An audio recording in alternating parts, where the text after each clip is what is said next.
Brendan, can you tell us a little bit about the foundation that you were working on for Glenn? Well, his sister Kate started the Glenn Doherty Foundation recently, so I stood up my own foundation, and I'm sure Kate and I will work together to promote Glenn's foundation. And they just, I think the whole purpose of it is to capture Glenn's spirit and promote what the kind of lifestyle and person he was, to continue that as a part of the foundation. So I'm excited to help out with the family, and it's GlennDohertyFoundation.org. And Jack, did you say that there's also a foundation for VA? Yeah. I'll show this picture real quick. I just wanted to mention that, VA was also a family man. He left behind his wife Katie and 2 daughters, and Katie now runs the JVA Foundation, the Jared Van Alist Foundation, and their goal is to raise money, scholarship money, for the spouses and children of soldiers who were killed during the war. So you can definitely check it out online. Just go and type in JVA Foundation. Dan, who did you want to talk about today? There's one individual that really comes to mind from the pararescue community. It's not to negate those who have lost their lives since, but this particular one typifies what a pararescueman is about. And his name is Jason Cunningham. And I'll pull up the coin here, and I don't know if you guys can zoom in on it. I'll show it. The coin is U.S. Air Force Pararescue, and on the bottom it says that others may live. And the full motto is, these things we do that others may live. In other words, a pararescueman's job is to try to save as many lives as they possibly can, knowing full well that theirs may not be saved.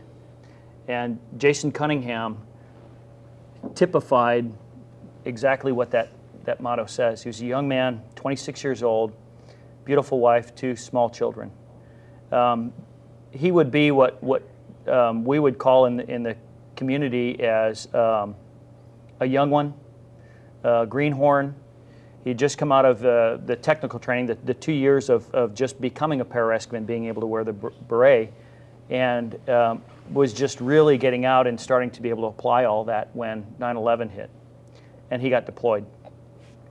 During Operation Anaconda, and everybody on this table knows it, there was a Navy SEAL named Neil Roberts, and the 47 that he was in got hit, and he fell out the back. And so there was a quick reaction force, and Jason and some Rangers and a combat controller and another pararescueman actually infilled, or was trying to infill to get Neil, and of course Neil had already been deceased when they got shot down.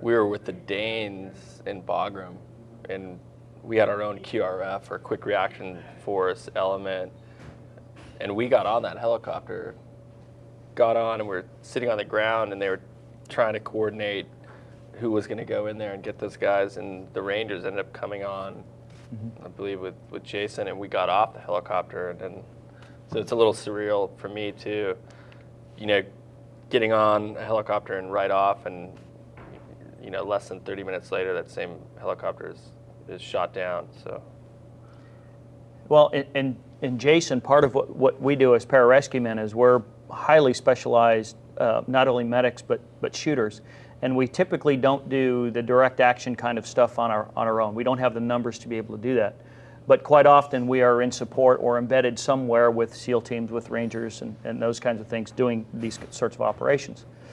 And Jason, being a young guy, he did exactly what he was trained to do.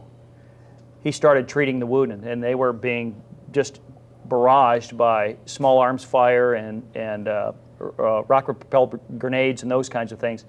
And he started treating people along with the Ranger medic that was there. And they were in such a tight bind that they felt that they needed to continuously move those people who were wounded, or those casualties, and so they did. And so he went back and forth through the direct line of fire multiple times. They had to move actually the casualties 3 different times. Meanwhile, he continued to to treat these folks, even stopping to engage the enemy to help kind of break contact.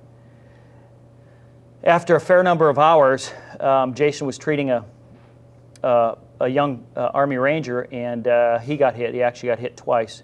One was in the stomach, and the other one was through his hip and his pelvis, which, of course, unless it's treated, everybody knows that that's a mortal wound. But Jason didn't stop. He continued to treat all of those other folks, and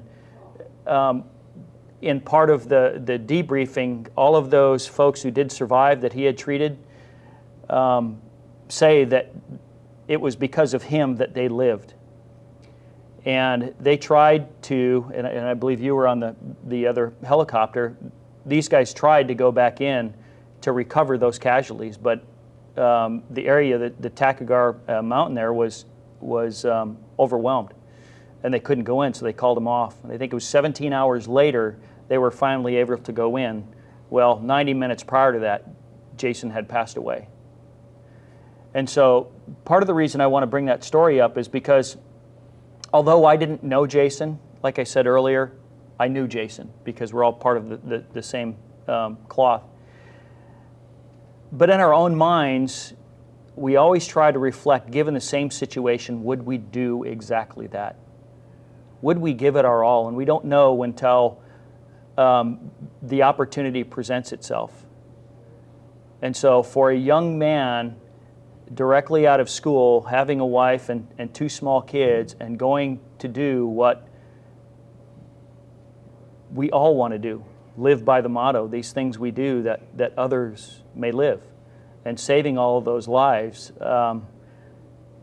is just absolutely amazing. I don't get that opportunity anymore. I've been out for a fair number of years, and there's guys who do get to do that. And you live your entire life hoping you have that opportunity.